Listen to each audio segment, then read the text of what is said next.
The transmission crackled through the void of space, reaching the Velcrin Council chambers on their homeworld.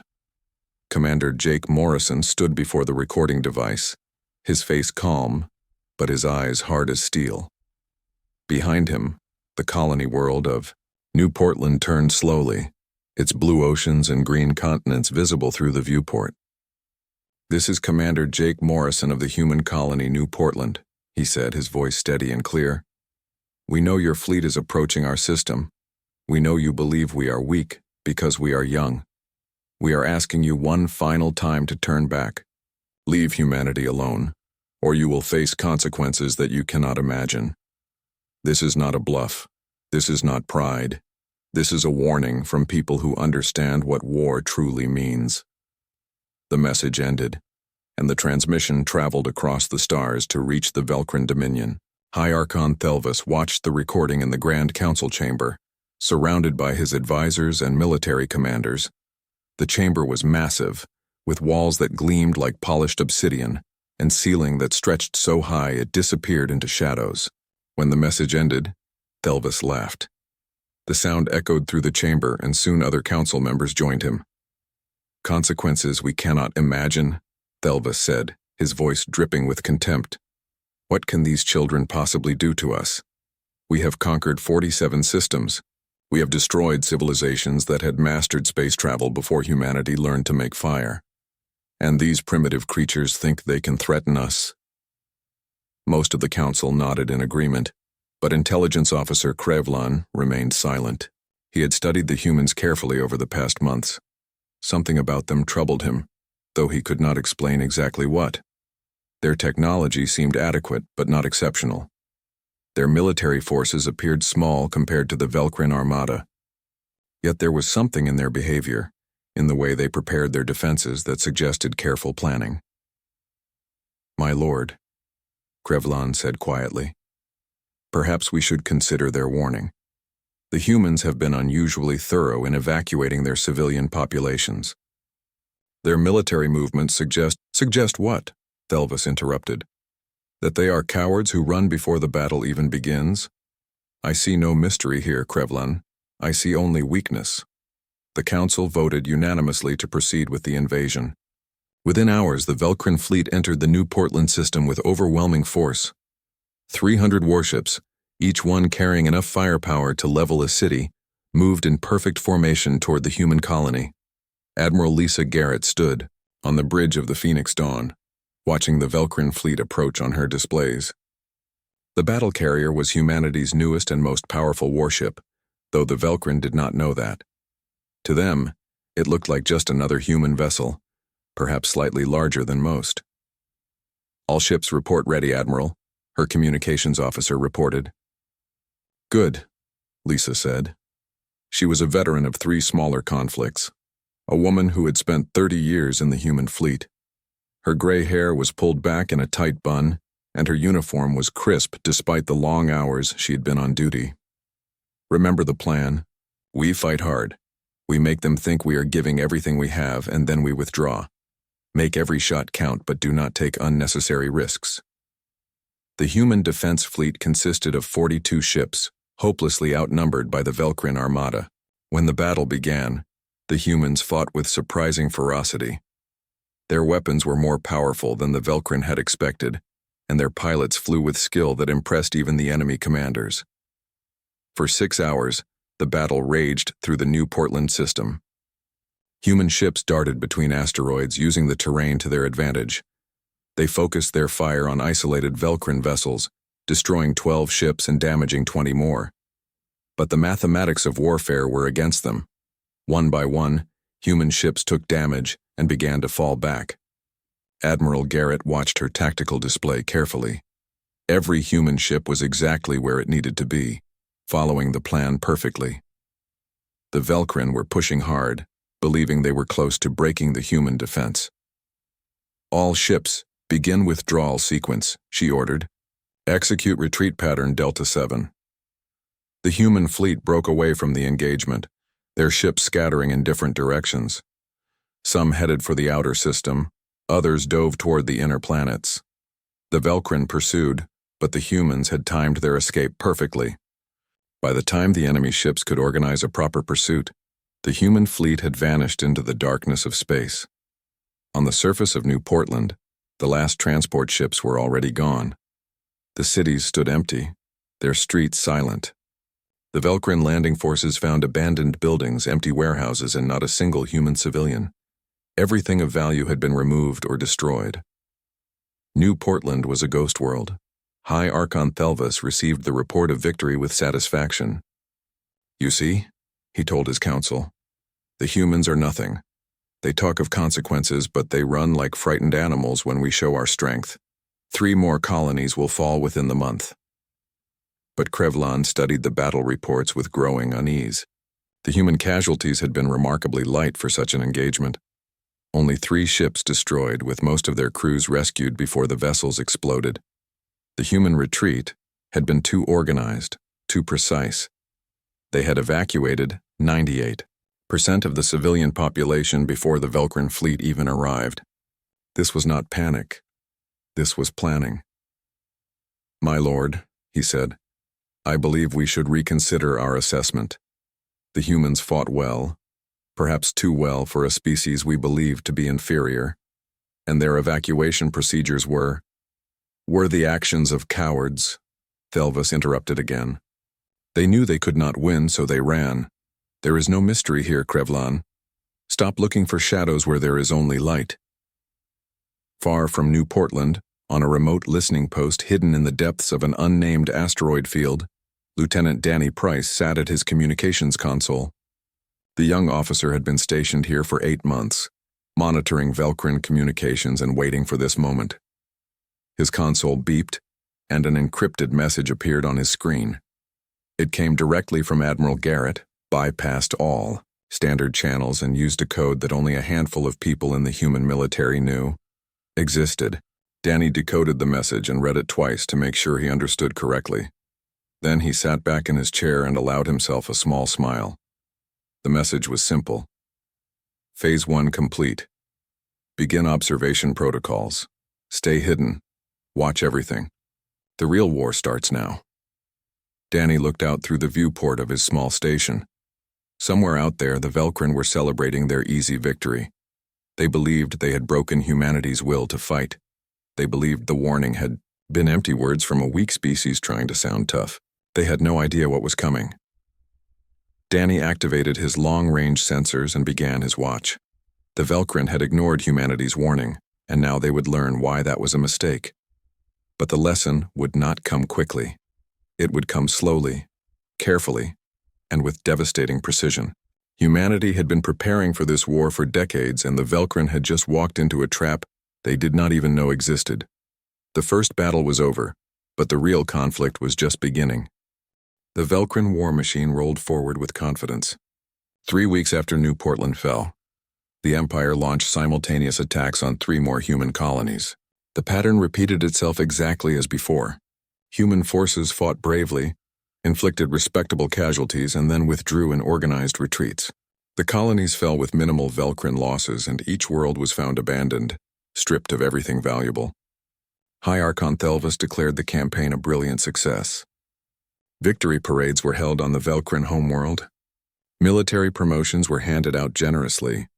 The Council spoke of human space as if it already belonged to them. Then ships started disappearing. The first was a patrol squadron of 6 vessels investigating a suspected human supply route. They sent their routine reports, then went silent. Search parties found only debris scattered across thousands of kilometers of space. The ships had been torn apart by weapons fire, but there were no witnesses, no distress calls, and no recorded combat data. "Pirates," High Archon Thelvas declared. "Space is dangerous. These things happen." But then it happened again. And again. Over the next 3 weeks, 17 Velcrin ships vanished without warning. Some were alone, others in small groups. None of them sent distress signals. None of them had time to report what attacked them.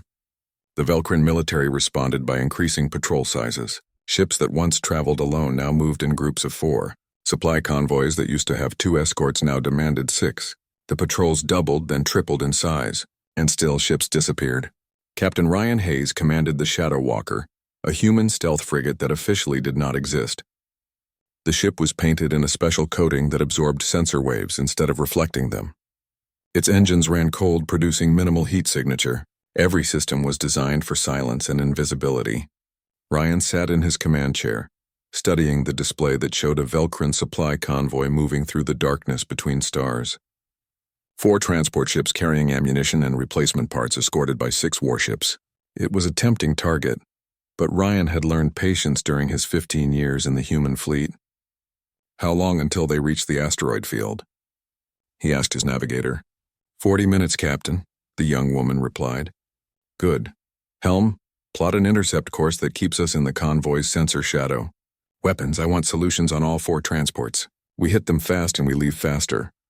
The Shadow Walker moved silently through space, following the convoy like a predator stalking prey. Ryan had been doing this for 3 weeks now, and he had perfected the technique. Wait until the target moved through an area with lots of background interference. Strike hard at the most valuable ships. Disappear before reinforcements could arrive. The Velcrin convoy entered the asteroid field, and the Shadow Walker struck. 4 missiles launched simultaneously, each one finding its target. The transport ships exploded in rapid succession, their cargoes adding to the destruction. The escort ships spun around, searching frantically for the attacker, but Ryan's ship was already gone, vanishing into the asteroids like smoke in the wind. Before they left the area, Ryan's communications officer sent a brief message toward the surviving Velcrin ships. Just 3 words burned into their communication systems: "You were warned." On the Velcrin homeworld, the council convened an emergency session. The chamber that once echoed with laughter now filled with angry voices and nervous whispers. Military analysts presented their findings with obvious reluctance. "The human technology is far more advanced than our initial assessment suggested," one analyst explained, his voice shaking slightly. "Their stealth capabilities are beyond anything we have encountered. Their weapon systems are more sophisticated than we believed possible for such a young species, and their targeting computers are achieving accuracy rates that suggest artificial intelligence far superior to our own." Krevlon stood before the council, no longer willing to remain silent. "I warned that we were underestimating them," he said. "The humans have been hiding their true capabilities. Everything we thought we knew about them was carefully controlled information. They wanted us to believe they were weak. Then we will show them true strength," Delvis declared, slamming his fist on the table. "Double our patrols, triple our escorts, hunt down these ghost ships and destroy them. We are the Velcrin Dominion. We do not retreat from primitive humans." But the attacks continued. Human ships struck supply lines, communication relays, and isolated outposts. They never attacked hardened targets or defended positions. They never stayed to fight when reinforcements arrived. They were fighting a war of attrition, bleeding the Velcrin fleet slowly but steadily.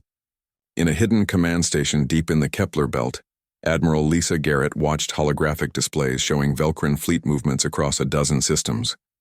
Her command center was buried inside a hollowed asteroid, completely invisible to outside sensors. Around her, dozens of officers monitored communications, tracked enemy ships, and coordinated human forces. "How many Velcrin ships are currently on patrol duty?" she asked. Colonel Chris Bennett checked his displays. "Approximately 60% of their available fleet, Admiral. They have pulled ships from garrison duties to beef up their patrols. Their defensive coverage of their core systems has decreased by nearly 40%. Admiral Garrett smiled. It was not a pleasant smile. "Good. That is exactly what we want. Every ship they send hunting for our raiders is a ship not defending their homes. Every resource they spend on increased patrols is a resource they cannot use elsewhere." Dr. Amy Turner, the civilian scientist who had designed many of humanity's stealth systems, looked up from her workstation. "Admiral, we are receiving reports from our intelligence assets inside Velcrin space. Their economy is beginning to strain under the increased military spending. Insurance rates for civilian shipping have increased by 300%. Some trade routes have been abandoned completely." "How long until their economy starts to crack?" Lisa asked. 6 months, maybe less," Amy replied. "They built their empire on the assumption that wars would be short and decisive. They are not prepared for an extended conflict where they cannot find and destroy their enemy." Lisa nodded slowly. Everything was proceeding according to plan. The Velcrin had superior numbers and firepower, but they were fighting the wrong kind of war. They wanted a big battle where their strength would be decisive. Humanity was giving them 1,000 small battles, none of which could be won by simple force. What about their morale? Lisa asked. Colonel Chris Bennett pulled up reports from intercepted Velcrin communications. Declining rapidly. Their crews are exhausted from constant patrols. They are scared because they do not know where we will strike next. Officers are questioning the Council's decisions. There have been 3 minor mutinies that we know of, and High Archon Thelvas, still refusing to consider withdrawal. He believes that showing any weakness will encourage other species to rebel against Velcrin rule. Lisa stood and walked to the large holographic display that dominated the center of the command room. It showed human space, Velcrin space, and the contested zone between them. Red markers indicated Velcrin fleet positions. Blue markers showed human forces, but most interesting were the green markers scattered throughout Velcrin territory. "Those are our assets in place?" she asked. "Yes, Admiral," Amy replied. 50 years of preparation. Every trade mission, every diplomatic visit, every cultural exchange was also an intelligence operation. We have listening posts, supply caches, and sleeper agents throughout their territory. They have no idea how deeply we have penetrated their systems. Lisa studied the display for a long moment. Phase 1 had been the retreat, making the Velcrin think they were winning. Phase 2 was the guerrilla campaign, bleeding them and making them paranoid. Soon it would be time for Phase 3. "Send a message to all fleet commanders," she ordered. "Tell them to prepare for expanded operations. The Velcrin think they are hunting us. Soon they will learn that they are the ones being hunted." Across human space, captains like Ryan Hayes received new orders. The raids would continue, but now they would increase in frequency and intensity. The pressure on the Velcrin would grow until something broke. On the Velcrin homeworld, Thelvas stared at reports of mounting losses and tried to understand how this had happened. They were the superior force. They had more ships, more weapons, more experience, yet somehow these young humans were making them bleed. Krevlin entered the chamber quietly. "My lord, I have more analysis of human capabilities." I do not want analysis," Thelvas shouted. "I want results. I want these human raiders found and destroyed. I want our superiority restored." But superiority once lost is difficult to reclaim. The Velcrin had ignored humanity's warning, and now they were paying the price. The bombardment of New Seattle lasted for 6 hours. The Velcrin fleet fired thousands of missiles and energy beams at the abandoned colony world, turning cities into ash and oceans into steam. There were no military targets left on the surface, no strategic value to the attack. It was pure destruction meant to send a message. High Archon Thelvas watched the live feed from the flagship with satisfaction. "Let the humans see what happens to those who defy us," he declared. "Let them understand that we can destroy everything they have built." The images of the burning world spread across human space within hours. News networks showed the destruction on repeat. Children who had been born on New Seattle watched their homeworld die. Families saw neighborhoods where they had lived reduced to glowing craters. The reaction was not fear, it was fury. In the hidden command station, Admiral Lisa Garrett stood before her assembled officers. The room was silent except for the quiet hum of equipment. Every face showed the same controlled anger, the same determination. "They wanted to frighten us," Lisa said quietly. "They wanted us to surrender out of fear for our worlds. Instead, they have given us something else. They have shown the entire galaxy exactly what kind of enemy we face. An enemy that destroys civilian worlds for no reason except cruelty." She activated a holographic display that filled the center of the room. It showed dozens of star systems with hundreds of blue markers indicating human ships. "Operation Hornet's Nest begins now," she announced. "All concealed forces are to reveal themselves. All hidden shipyards are to go active. Every asset we have been holding in reserve is now cleared for deployment. We are done hiding. We are done retreating. Now we show them what humanity can do when we stop being polite." Across human space and beyond, the orders went out on quantum encrypted channels. In asteroid fields where supposedly abandoned mining stations drifted, lights suddenly blazed to life. Huge hangar doors opened and warships emerged by the hundreds. Ships that had been classified as civilian freighters suddenly activated military-grade weapons and shields. Commander Nicole Sanders stood on the bridge of the assault carrier Relentless Storm as it powered up for the first time in 5 years. The massive ship had been hidden inside a hollowed-out asteroid, waiting for this moment. Around her, 200 other warships came online, their crews ready for battle. "All ships report ready, Commander," her tactical officer announced. Excellent, Nicole replied. She was younger than most fleet commanders, only 38, but she had earned her position through skill and determination. Set course for the Velcrin shipyards in the Talos system. Maximum speed. We hit them in 4 hours. The human fleet jumped to faster-than-light speed, crossing the distance to Velcrin space in a single leap. They emerged from their jump precisely on target, surrounding the Velcrin military installations in perfect formation. The Velcrin defenders had no warning. One moment their sensors showed empty space. The next moment, 200 human warships appeared, weapons already charged and targeting solutions locked.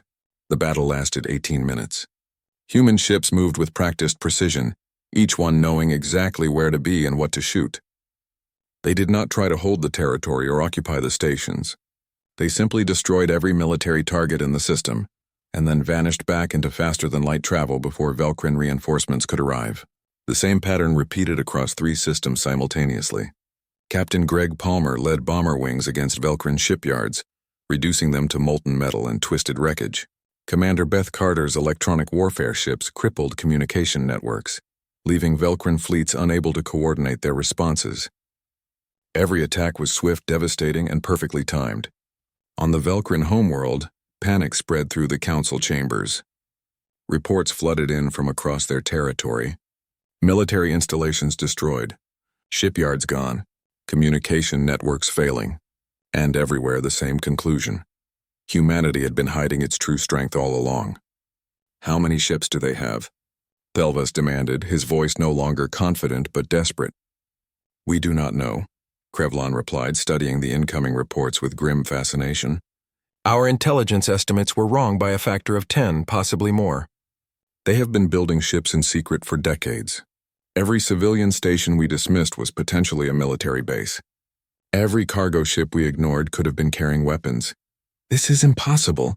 They are a young species. They should not have this capability. But they do, Krevlon said simply. And we ignored every warning sign because we assumed we knew better. The most devastating blow came from an unexpected direction.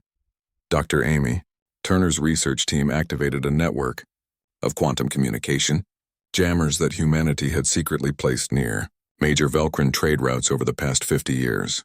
These devices had been disguised as simple communication relay buoys, installed by human traders who the Velcrin had barely noticed. When activated, the jammers created massive interference in the quantum frequencies the Velcrin used for faster-than-light communication. The effect was immediate and catastrophic. The Velcrin Empire's communication network, which had connected dozens of systems instantly, collapsed into static and noise. Velcrin fleets found themselves isolated, unable to call for reinforcements or receive new orders. Commanders had to rely on slower-than-light communication methods, which meant messages took days or weeks to arrive instead of seconds.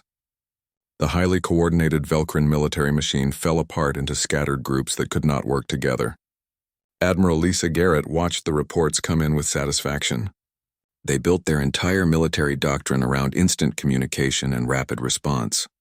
Take that away, and they cannot function effectively. Colonel Chris Bennett nodded in agreement.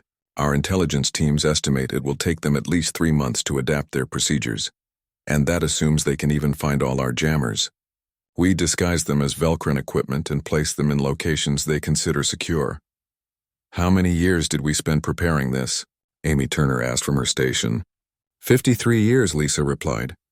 From the moment humanity made first contact with the Velcrin, we started planning for the possibility that we might have to fight them.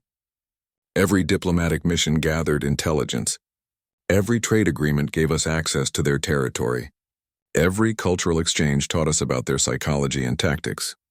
They thought we were naive, Chris added. They thought we were too young to understand galactic politics. So they ignored us, dismissed us, and never noticed that we were studying them constantly. Back on the Velcrin homeworld, the council convened for an emergency session. The grand chamber that once echoed with confident laughter now filled with fearful voices.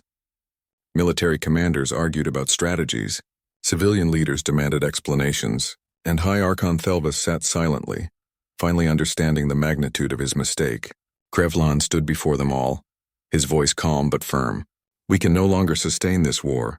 The humans have proven that they are superior in planning, technology, and strategic thinking. Every assumption we made about them was wrong. Every warning they gave us was true. We cannot surrender, one council member shouted. The Velcrin Dominion does not bow to inferior species. They are not inferior, Krevlin replied. That is the lesson we failed to learn. Age does not equal wisdom. Size does not equal strength. The humans warned us and we were too arrogant to listen. Thelvis finally spoke, his voice heavy with defeat. Send orders to all fleet commanders.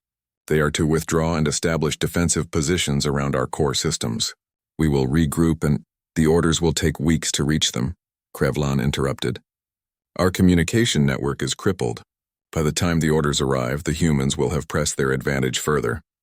As if to prove his point, new reports arrived. Human forces had struck 6 more systems in the past hour. They were moving faster than Velcrin fleets could respond, hitting targets with perfect intelligence and then vanishing before defenders could engage. On the relentless storm, Commander Nicole Sanders read the latest orders from Admiral Garrett. The human fleet was not giving the Velcrin time to recover or regroup. They would press forward relentlessly, keeping the pressure constant. All ships prepare for next jump, Nicole ordered. Target is the Velcrin fortress world in the Dracon system. Intelligence says they are gathering their forces there for a final stand. Her tactical officer looked worried. Commander, that is one of their most heavily defended positions. Planetary shields, orbital defense platforms, and at least 50 capital ships. Nicole smiled. Then it is time to show them that even their strongest fortress cannot save them. Humanity gave them a warning. They ignored it. Now there is nowhere left to hide. The fortress world of Thelvis Prime had been built over 3 centuries as the ultimate defensive position. Named after the current High Archon's grandfather, it represented everything the Velcrin believed about military power. Massive planetary shields could absorb the combined firepower of 100 warships. Orbital defense platforms bristled with enough weapons to destroy entire fleets. Underground bunkers could shelter millions of troops. The Velcrin military had retreated to this system, gathering their remaining strength for what they believed would be their final stand. 50 capital ships orbited the planet, with hundreds of smaller vessels forming defensive screens. Admiral Gorvan, the most experienced military commander in the Velcrin fleet, had taken personal command of the defense. Let the humans come, he declared to his officers. They have been lucky, striking at unprepared targets. Here we are ready. Here they will learn that the Velcrin cannot be defeated. The human fleet arrived exactly when intelligence predicted they would. Admiral Lisa Garrett's flagship, the Phoenix Dawn, led a force of 300 warships into the system. They did not attempt surprise or stealth.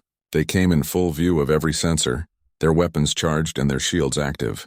On the bridge of the Phoenix Dawn, Lisa studied the defensive positions carefully. Everything was exactly where the intelligence reports had said it would be. The Velcrin were predictable, following military doctrine that had worked for them for centuries. They have a strong position, Colonel Chris Bennett observed. They do, Lisa agreed. But strength without flexibility is just another kind of weakness. Communications prepare the broadcast. Across the system, every Velcrin ship and every defensive position received the same message. Commander Jake Morrison's face appeared on their screens, the same officer who had given the original warning before the war began. This is Commander Jake Morrison speaking on behalf of humanity, he said, his voice calm and professional. We are about to demonstrate why you should have listened to our warning. This fortress you believe is impregnable will be rendered defenseless within the next hour. We are giving you this time to evacuate all non-essential personnel from the surface. We are broadcasting this message because, unlike you, we do not believe in pointless destruction. Admiral Gorvan cut off the transmission with an angry gesture. Arrogant fools. They think they can break our shields? Let them waste their weapons. We will destroy them when they come close enough. But Lisa had no intention of using conventional weapons against the shields. Instead, she nodded to Dr. Amy Turner, who was serving aboard the flagship for this crucial operation. Begin deployment of the Peacemaker units, Lisa ordered. 12 small ships, each no larger than a fighter craft, launched from hidden bays throughout the human fleet.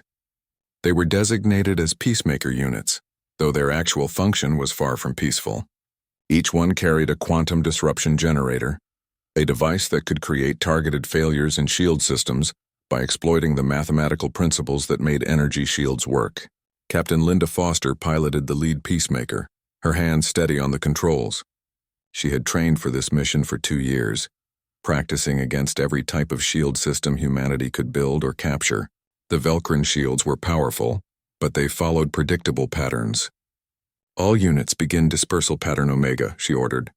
"Remember, we do not need to break the shields. We just need to make them stop working." The peacemaker units spread out, taking positions at precise points around the planet. Their quantum disruption generators activated simultaneously, creating invisible waves of energy that intersected with the planetary shields in specific locations. The effect was not dramatic. There were no explosions, no visible signs of damage. The shields simply began to fail, section by section, in a pattern that prevented the automatic backup systems from compensating. Within 30 minutes, entire sections of the planetary shield network were offline. Admiral Gorvan stared at his displays in disbelief. How are they doing this?" "Our shields are military grade, built to withstand any known weapon." His technical officers had no answers. The shield generators were functioning perfectly, but the shields themselves were failing. It was as if the laws of physics had simply decided to stop working in specific locations. Lisa watched the shield coverage drop to 60%, then 40, then 20. "All ships maintain position. Do not fire. We are not here to destroy them. We are here to prove a point." When exactly 1 hour had passed since Jake Morrison's warning, the human fleet acted. Long-range artillery ships positioned at the edge of the system fired synchronized volleys at the orbital defense platforms. The targeting was perfect, each shot calculated to hit a critical system. Within 10 minutes, every orbital weapons platform around Thelvis Prime was destroyed or disabled. The fortress world was now defenseless.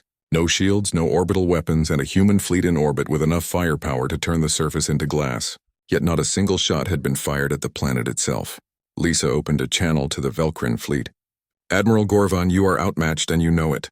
We have destroyed your defenses without harming a single civilian. We could destroy your fleet just as easily, but we would prefer not to. You have 1 hour to decide whether you want to continue this fight." On the surface of Thelvis Prime, in the underground command bunker, High Archon Thelvis watched the destruction of his empire's greatest fortress with growing despair. Around him, council members argued frantically about what to do. Some demanded a fight to the death. Others begged for surrender terms. Krevlon stood apart from the chaos, watching the displays with a mixture of admiration and sadness. "They were warning us all along," he said quietly. "Every message, every retreat, every carefully measured response. They were showing us that they did not want this war, and we ignored every sign." The decision was taken out of Thelvis's hands. A group of mid-ranking military officers, led by commanders who had watched too many of their crew members die in a war that should never have happened, staged a swift and bloodless coup. They arrested Thelvis and his closest advisors, who had refused to consider surrender even as their empire burned around them. Krevlin found himself facing a choice he had not expected. The military commanders who had staged the coup needed someone to negotiate with the humans, someone who understood both sides, someone the humans might respect. They chose him. "I cannot promise I can get good terms," Krevlin told them honestly. "We do not expect good terms," one of the commanders replied. "We expect terms that allow our people to survive. The High Archon's pride has already cost us too much." Krevlin sent a message to the human fleet, requesting a meeting to discuss surrender. The response came within minutes from Admiral Lisa Garrett herself. "We accept your request. We will arrange a neutral meeting location. Know that humanity seeks justice, not revenge. We remember our own warning. We remember that you were told this would happen." On the bridge of the Phoenix Dawn, Lisa felt the weight of the moment. This war had been inevitable from the moment the Velcrin decided they were superior to humanity. But it had also been preventable, if only the Velcrin had listened. "Prepare my shuttle," she ordered, "and contact Ambassador Kevin Price. Tell him his expertise is needed for the peace conference." Colonel Chris Bennett approached her quietly. "Admiral, we won. We proved everything we needed to prove. But at what cost?" Lisa looked out at the disabled Velcrin fortress, thinking of all the lives lost on both sides because of arrogance and pride. "The cost of teaching an important lesson," she replied. "The universe is full of species who believe that age equals wisdom, and strength equals right. The Velcrin learned differently. Perhaps others will learn from their example. In the Velcrin fleet, ships began standing down, their weapons powering off one by one. Soldiers who had fought bravely for a cause they believed in now faced the reality that their leaders had led them into a war they could never win. And in the darkness of space, in listening posts and hidden bases, human forces began to stand down as well. The war was not quite over, but the fighting had ended. Now came the harder part, building a peace that would last. The peace conference was held aboard Unity Station, a neutral facility that orbited between human and Velcrin space. The station had been built years ago as a trading post, back when both species still pretended they might coexist peacefully. Now it served a different purpose. Admiral Lisa Garrett arrived first, accompanied by Ambassador Kevin Price and a small security detail. Kevin was a career diplomat, the brother of Lieutenant Danny Price, who had monitored the war from his hidden listening post. While his brother watched the conflict unfold through sensors and intercepted messages, Kevin had spent the war preparing for this moment. "They will be angry and humiliated," Kevin said as they waited in the conference room. "We need to give them terms that are firm but not crushing. We want lasting peace, not a temporary pause before the next war." Lisa nodded. She understood the balance required. Too harsh, and the Velcrin would eventually seek revenge. Too lenient, and other species might see humanity as weak. The terms had to send the right message to everyone watching. Krevlon arrived an hour later with his own delegation. The Velcrin officer looked tired, older than his years. He had spent the past weeks helping to establish a new government while dealing with the chaos of a defeated empire. When he entered the conference room, he met Lisa's eyes and nodded with respect. "Admiral Garrett," he said formally. "On behalf of the Velcrin people, I am authorized to discuss peace terms." "Ambassador Krevlin," Lisa replied, using his new title. "Please sit. Let us see if we can build something better than what came before." The negotiations took 3 days. The human terms were presented clearly, with explanations for each requirement. The Velcrin would pay reparations for the colonies they had destroyed, but the payments would be structured to not cripple their economy. They would surrender all territorial claims near human space and pull their military forces back to their core systems. Most importantly, they would accept ongoing monitoring of their military capabilities by an independent council. "These terms are harsh," Krevlon said, reading through the document carefully. "They are," Kevin Price agreed. "But they are not meant to destroy you. We could have done that, and you know it. These terms are meant to ensure this never happens again." "And the reparations? How can we pay for the worlds you lost when our own economy is in ruins?" Lisa leaned forward. "That is where the second part comes in. Humanity will provide reconstruction aid, medical supplies, and technological assistance to help rebuild what the war destroyed. We will help you recover, but only if you agree to true peace."